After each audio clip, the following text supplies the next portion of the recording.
During her hospital stay, Mia, despite being on a restricted diet, smuggled a large stash of snacks into her room and devoured them voraciously. If you continue like this, it could be life-threatening, I admonished her.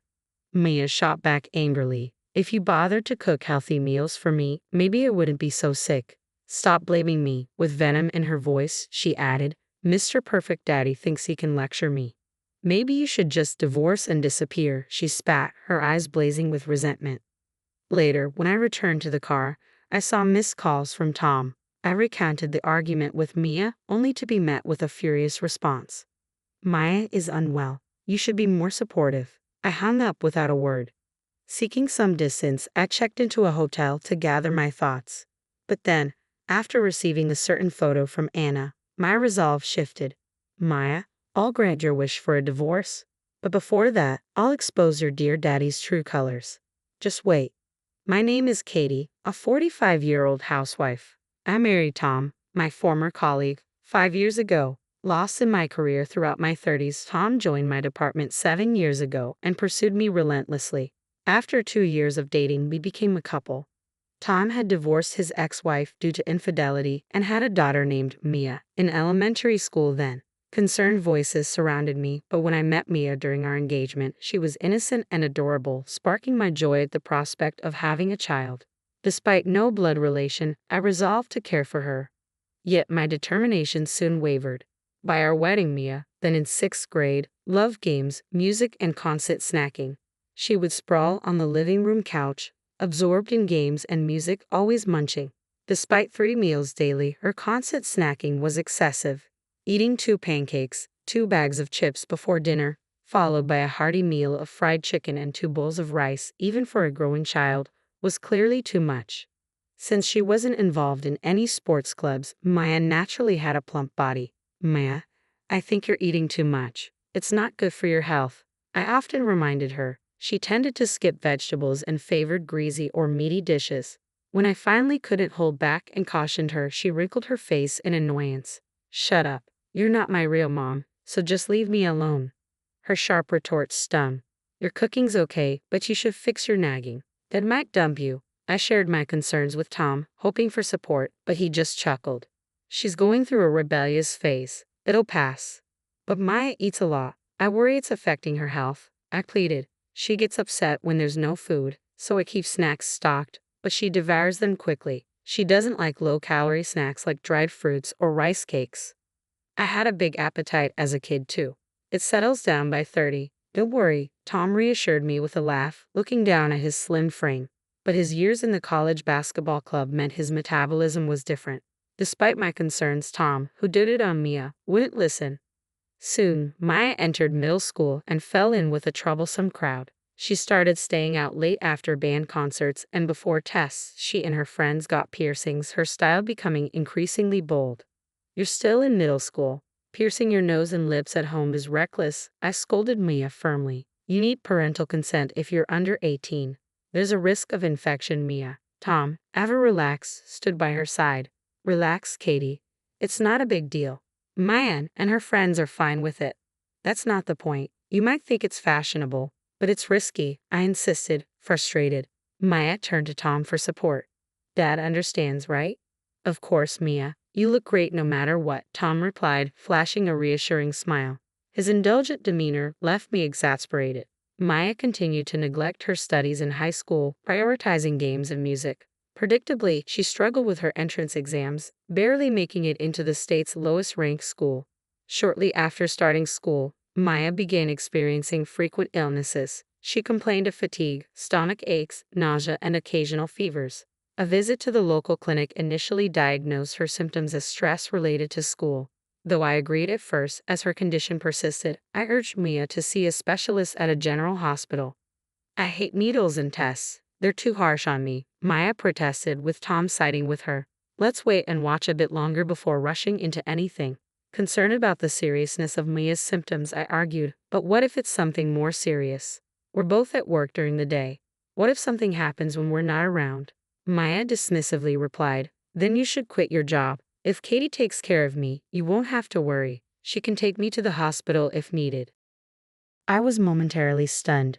Maya is your daughter too, Tom. Don't be so indifferent just because she's not your biological child. Maya chimed in, exactly.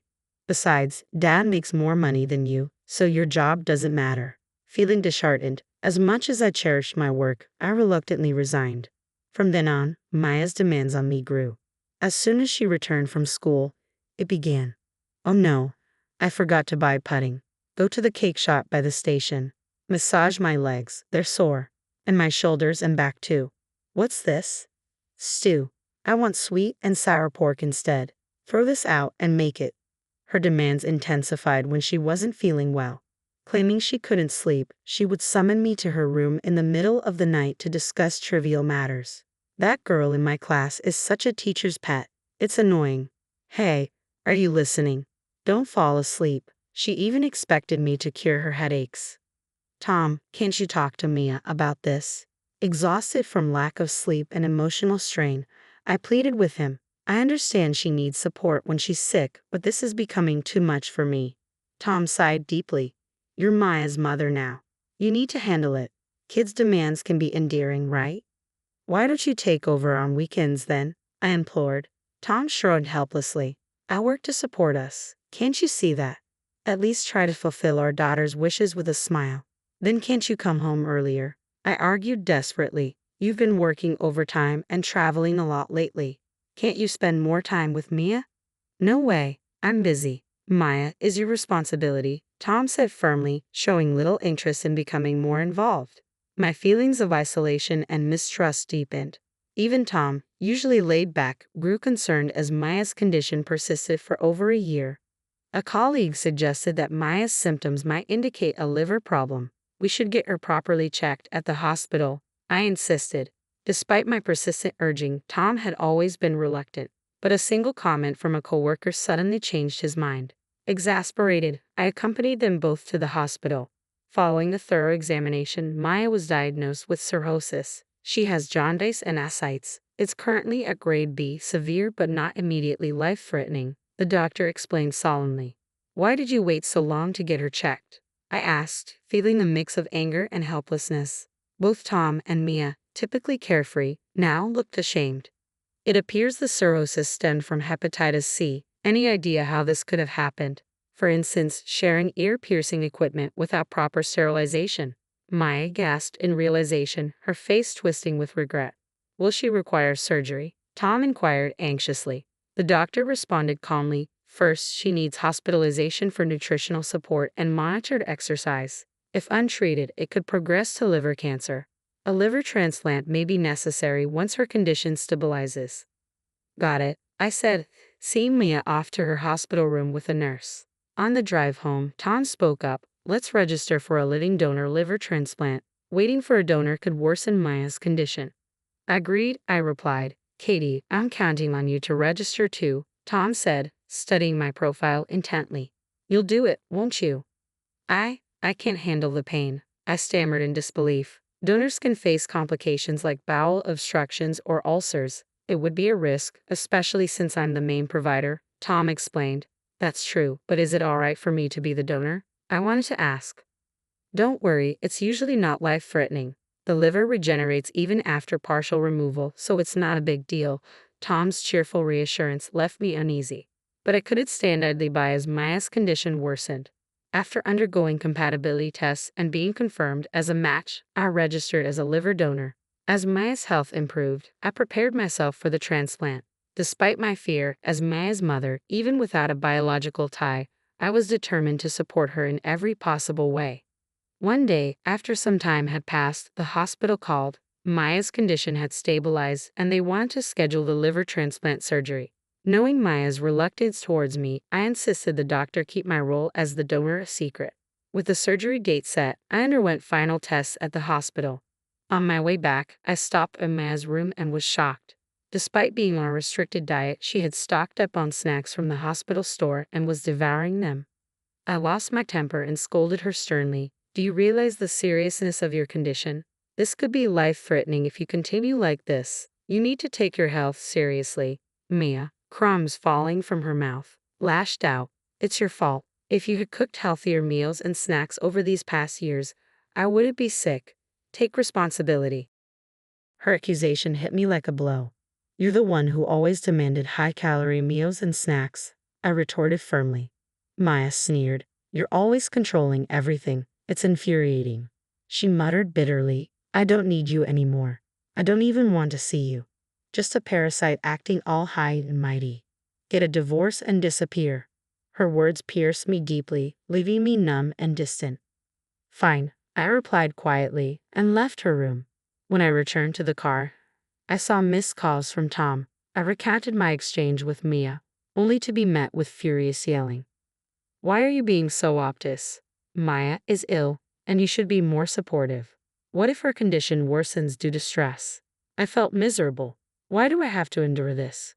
Without saying another word, I hung up and drove away from the parking lot. Back home, I packed essentials into my suitcase and left the house. I needed a break from them both, so I checked into a hotel for some space. The next day, I met my friend Anna at a cafe and confided in her about Tom and Mia. Anna grimaced. Actually, she began, hesitating briefly. After a moment, she showed me a picture on her phone. I gasped involuntarily. You should investigate this thoroughly. You're right, I replied tensely and had Anna send the picture to my phone. As I looked at it, a surge of intense anger washed over me, heating my entire body. Maya, I'll grant your wish for a divorce, but before that, I'm going to reveal your beloved daddy's true face. Just wait. After leaving Anna, I headed straight to a real estate agency and signed a weekly rental apartment contract. I arranged for movers to transfer all my belongings there and secured a full-time job, starting immediately. I had been ignoring Tom's calls and messages, but 3 days later, I found 50 missed calls on my phone when I returned home. Reluctantly, I called him back, and he immediately launched into a tirade. Where are you? Why haven't you come home?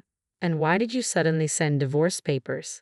That's none of your concern, I retorted coldly to Tom's barrage of questions, which only seemed to anger him further. Don't play games with me. You're Maya's mother, aren't you? And now you're refusing to donate your liver for her transplant. Get to the hospital and re-register immediately. No, I won't be donating anymore, I stated firmly. I heard Tom sigh heavily over the phone. Being so stubborn over a petty argument is childish. At your age, it's embarrassing. Say it what you want. Do you even care about Mia? Maya and I are strangers. I haven't found her cute since we got married. I finally voiced what I'd been holding back. Have you filed the divorce papers? I can't do that. If we divorce, you won't be legally related anymore, and the donor process will be halted. Tom sounded irritated, prompting a sigh from me. Why are you fixating on me? As her biological father, you should be the donor. Tom dismissed my suggestion with annoyance. I've told you I can't handle the pain, and there are risks of complications, right? Yes, that's true. Then count me out. Besides, Maya's condition isn't immediately life-threatening. If you're not willing, we'll have to wait until another donor is available. Fine. I realized his concern was more about himself than his daughter. Tom's stubbornness left me disillusioned. I'll visit Maya's room next week. We need to talk. With that, I ended the call. True to my word, a week later I entered Maya's hospital room. As soon as she saw me, she erupted in anger. You stupid old hag. Don't just do what you want, but talk to the doctor and re-register as a donor. I felt disheartened. Was this how you ask someone for a favor? Both father and daughter lacked basic manners. No way. You were the one who told me you didn't need me and to leave? I didn't mean it like that, Maya stammered, attempting to justify herself. I don't want you two to split up because of me. Right, Dad? You don't want to divorce Katie, do you? Though she usually referred to me disrespectfully, now she used my name. Maya looked at Tom with pleading eyes, and he nodded vigorously. Of course not. I want us to stay together as a happy family. Tom forced a smile, nodding in agreement. I then pulled out photos and an investigative report from my bag. Is that so? Because it seems Mia already has another happy family. Maya's face paled as she glanced at the photos. Maya, you've been seeing them behind my back. Tom's voice was filled with anger, and Maya struggled to respond. Well. Tom slammed the photos onto the table in the hospital room.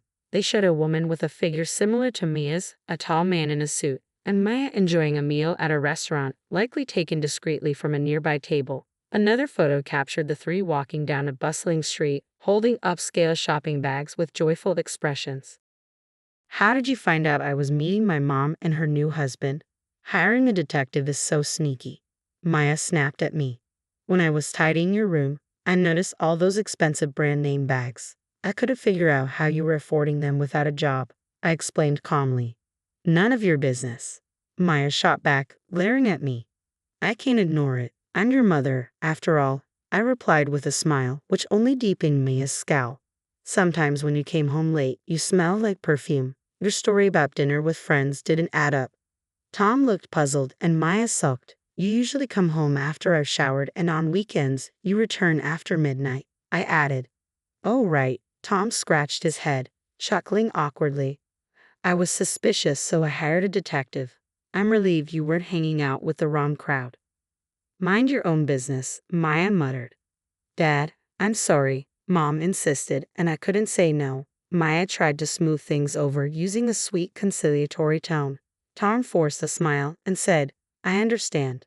But the smile vanished when I played the audio recording.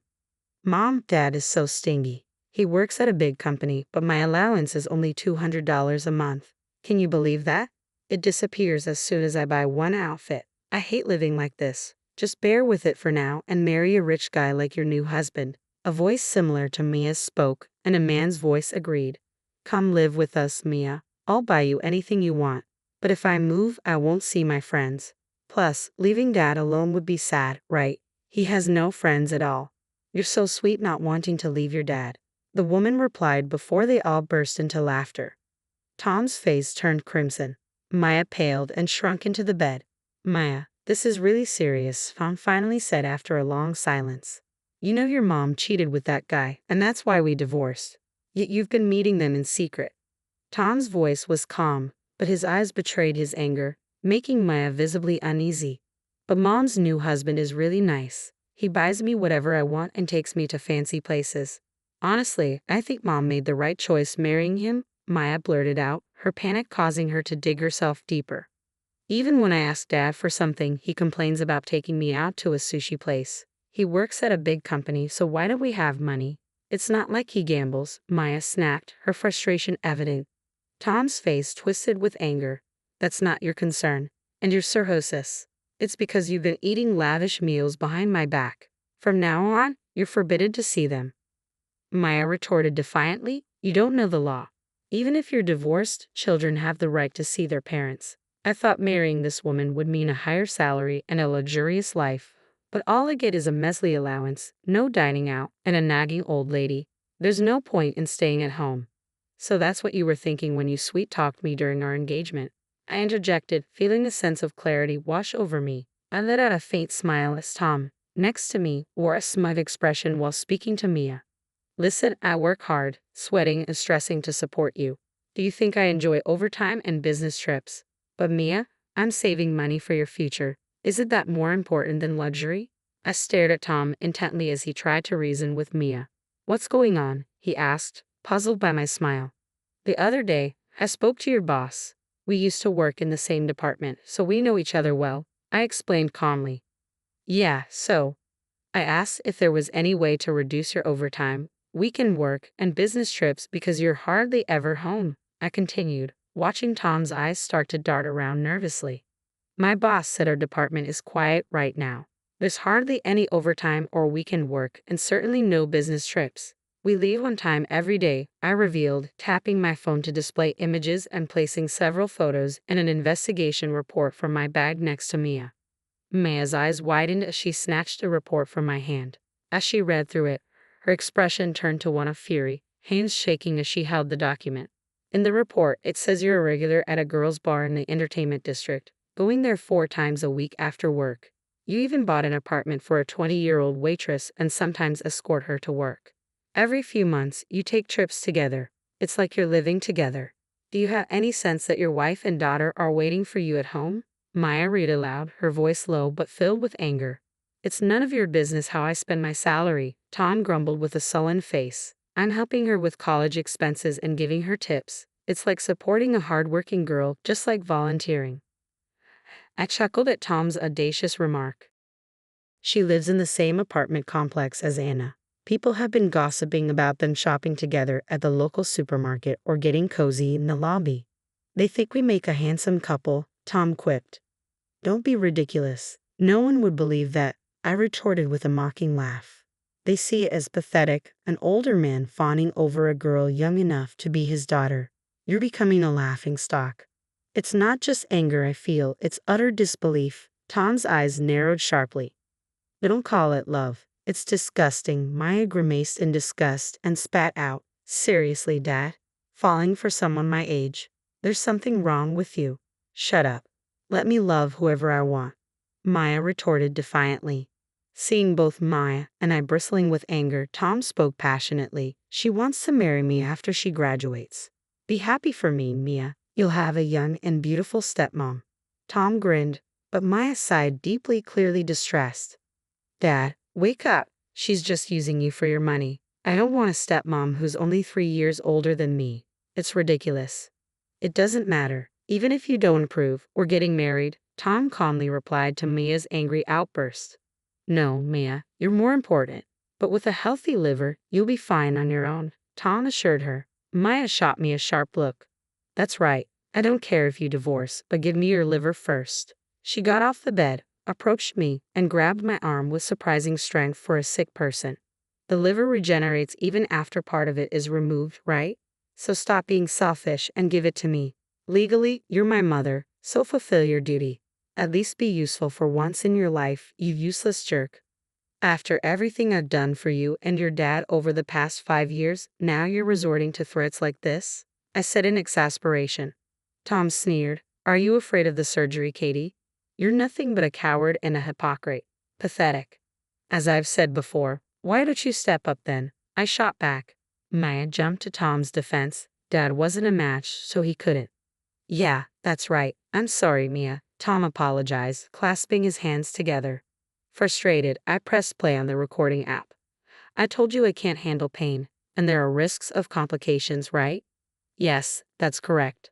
Then count me out. Moreover, Maya's condition isn't immediately life-threatening. If you're unwilling, we'll wait for another donor. Maya listened puzzledly to the sound that played.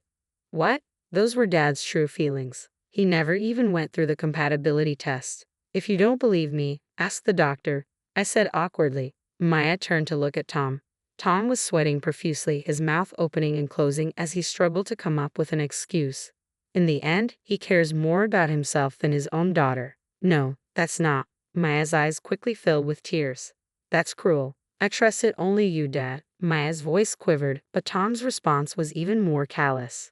But I prefer slimmer girls. Mia, you keep eating like your mom and gaining weight. Besides, you got sick because of your own actions. Tom's lips pursed as he scratched his cheek, showing no fatherly concern. Hey, why not ask your mom? She's blood-related, so it should be possible. Tom clapped his hands as if struck by a brilliant idea, causing Mia to frown. Dad, did you forget? Mom has diabetes and high blood pressure, so it's impossible from the start. Oh, right. Tom seemed to have completely forgotten about his ex-wife's health issues. Tom and Maya exchanged looks before finally kneeling in front of me. Please, Katie, donate your liver to Mia. I absolutely refuse to do it. You're her last hope. As your daughter, I'm begging you do it willingly. If you refuse, I'll tell everyone in the hospital how your new wife mistreated me. I shouted over their heads. How many times do I have to say it? I will never register as a donor for you again. I've been treated like a servant, insulted, and now you want my liver too. Absolutely not. Are you still holding a grudge? You're impossible. Frustrated, I grabbed a bag of snacks from under the bed and marched to the hallway, pushing Mia's hand away as she tried to grab it. Then I called out to the nurse's station. Maya is eating chips again. Before I finished, a nurse rushed over and sternly confronted Mia. Miss Miller, how many times do I have to tell you to stop? At this rate, even if we find a donor, the transplant won't be possible. I'm sorry. And you, sir, please pay more attention and act like a father for once. Watching Maya and Tom with their heads down, I left the room with a resigned smile. Despite the doctor's orders, Maya had been sneaking snacks and juices instead of sticking to her prescribed hospital diet. Her test results had worsened, leading to prolonged treatments and forcing her to take a leave of absence from school. Meanwhile, Tom repeatedly refused to undergo compatibility testing, much to Maya's growing frustration. You lavish money and love on your affair partner but neglect me. Forget it. I won't rely on you anymore. No means no. Just wait patiently until a donor shows up. Is that what a parent should say? Unbelievable. Their daily arguments echoed loudly through the hospital room, further straining their already fractured relationship. Later, Tom signed and returned the divorce papers promptly. I filed them with the courthouse, and the divorce was finalized. The substantial alimony payment of $20,000, a consequence of his affair with the waitress from the girls' bar, was deposited into my account, bringing me a sense of relief. Yet new challenges emerged. Despite our divorce, Tom persistently sought reconciliation. He knew where I worked, waiting for me at the nearest station after work, pleading to start over. Katie, I need you. Let's try again. Maya's medical bills are mounting, and after paying you alimony, my savings are depleted, Tom pleaded. You spent your savings on your affair partner, didn't you? Why not ask her for help? I retorted coldly. She dumped me when she found out I was married. Maya won't speak to me either. I'm so alone, he lamented, bringing it on himself. After I threatened to call the police if he continued to harass me, Tom finally ceased his unwanted advances. Subsequently, his affair with the 20-year-old became public knowledge at his workplace, tarnishing his reputation. Now, he navigates work under a cloud of scrutiny and distrust. When Maya updated her mother on her hospitalization, she recounted her grievances against me, bitterly lamenting my withdrawal from the donor registry. In response, her mother sent a terse, disappointed message. I never thought you'd be someone who can appreciate others. I'm disappointed in you. While I once considered reconciling, let's leave that in the past. Be good to your dad. Upon reading it, Maya burst into tears, venting her frustrations on the nursing staff, fading a reputation as the ward's troublemaker. With no new donors stepping forward since my withdrawal, Maya's past habits of overeating and drinking worsened her condition. Though she eventually adhered to a strict diet, it was too late. Doctors now warn her of imminent liver cancer, leaving her living in constant fear and sorrow at the hospital. Over these 5 years, I've come to a profound realization. Some people will never value your efforts, no matter how hard you try. Despite the hardships, there were also silver linings. A supportive colleague became my pillar during tough times, blossoming into something more. After dating, we remarried, celebrating with a heartfelt home party where Anna and my parents warmly welcomed my new husband's genuine kindness. Determined to build a happy family this time, I cherish every moment with this wonderful man by my side.